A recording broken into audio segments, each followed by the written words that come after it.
GH is here, and here's your MMO news of the week. It's November 28. We got roadmaps, trailers, dev talks, and of course, updates. Timestamps, guys. Let's not waste any more time. Let's do this.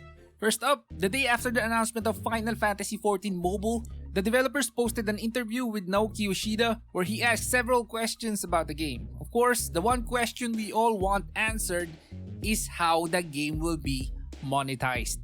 He made it clear that the game will be free to play, but when it came to explaining how they plan to make money, his response felt a bit, how can I say this, evasive. Here's what he said. From the beginning, Lightspeed Studios have proposed a number of solutions. Their proposals weren't focused on an approach that prioritized profits by pushing a gacha system, which is good. Instead, they proposed from the start a design that respects the essence of Final Fantasy XIV and encourages long-term engagement. Our goal is to ensure that players can enjoy Final Fantasy XIV for a long time while generating small and sustainable revenue, allowing as many people as possible to play the game. So there's no need to worry much, just dive in and enjoy the game. That's what he said. While this sounds reassuring on the surface, it doesn't provide a definitive answer about the specifics of their monetization strategy. It feels like they're trying to appease concerns without giving us a clear picture of what to expect. For now, all we can do is wait and see if their implementation lives up to the promise of respecting the player experience while maintaining sustainable revenue. Oh boy, I sure hope they actually respect us and give us a straight, honest answer. And here's another Final Fantasy XIV news, the PC and console one. Patch 7.11 focuses on ultimate content with the addition of Futures Rewritten, a high-end ultimate challenge. There's also the usual new orchestra roles and music, PvP changes which include several class adjustments which I can't really say to you all of it, just check out the patch notes.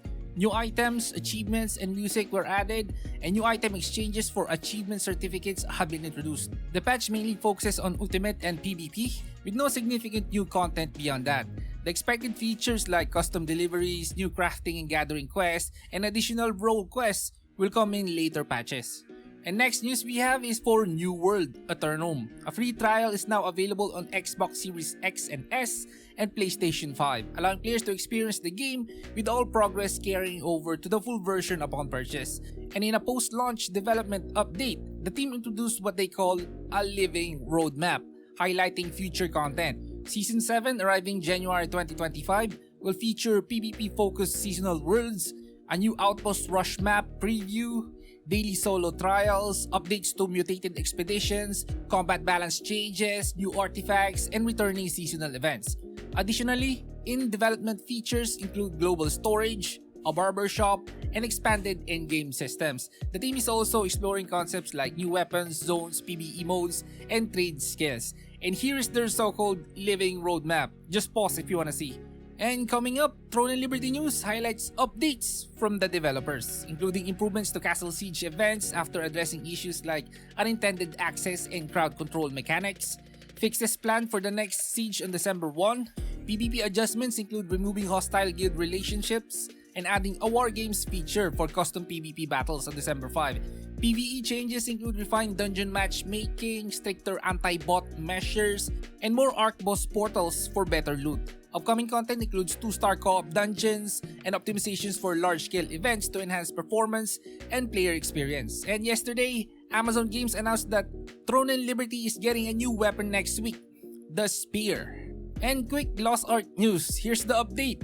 Buzzling Island has been introduced as a new area featuring quests, a Trial of Honor race event, and rewards like T4 honing materials and cards, while players need an item level of 15-20 and must complete specific quests to access its content. Another update is the Norcuzan Rapport with updates on new NPCs, items, and cards, and now offers additional exchange options. There's also the Pet Ability System, which allows pets to enhance stronghold capabilities through training and placement, while the Pet Release System now grants expertise potions.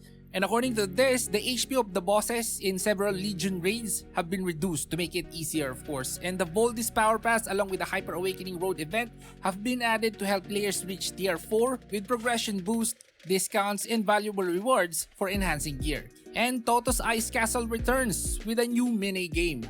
tokens for event rewards, and holiday-themed items available through February, and several prior events and servers have concluded, while a new daily login reward track has been added. And here's some quick Chrono Odyssey update. The Twitter page, the X page, showcased the Assassin class, which kinda looks like a pirate. There he goes. And next up, Fantasia Origin has received a new update. The level cap has increased to level 70. A new dungeon, Phoenix Tower, has been added, accessible at the top of the Lost Highland. And if you guys are familiar with Phoenix Tower, it's because it's the old content from the old Grand Fantasia. They're basically putting it on the new version of the game. Okay, so the Phoenix Tower is accessible at the top of the Lost Highlands. There's also new areas, Night Valley and Eternal Mountains. And the 4th job advancements have been added for all classes, with players receiving a level 65 triggering job quest to advance to the 4th job and level up to level 66. Additionally, the Ancient Talents feature is now available for purchase from an NPC in the game in the 3 main cities, but only for players with 36,000 reputation points in the respective city. And here's another quick news, and it's for Granado Espada, and they got a new character, Sylvestia, a new stance, and a new subquest. And next up, here's some Tower Fantasy news. They got a new update. The update includes a new limited simulacrum, Grey Fox, along with a limited weapon, the Witch Key. With this patch, the game also received a variety of updates, including a new raid and new seasons for existing content. Next news we have is for Palia. Seasons of Splendor update. Patch 0.186 is now live, and it introduces the conclusion of the prologue with new quests and rewards, along with the return of Winterlights holiday content, offering new decorations, presents, and recipes. The update also includes new pond plushes for fishing, login rewards, and the return of the Magi Market with seasonal items. Additionally, performance improvements for Nintendo Switch and various housing plot enhancements are included. And next up, we got a new upcoming MMO going into beta. The game is called Pioneer. It's a first-person action MMORPG. It's going to be playable on PC, Xbox, and PlayStation, and you're watching the trailer right now. I'll be honest, it looks nice. It's by a company called GFA Games, which is from Belgrade, Central Serbia. So yeah, their game, Pioneer, is on closed beta testing right now. I'm sorry for the delay of this news. I was supposed to deliver this a few weeks ago. Okay, anyway, you can apply on their website, pioneergame.com. And that's it. Leave a like before you go. And this is Gaming Hardcore. See you in the next one.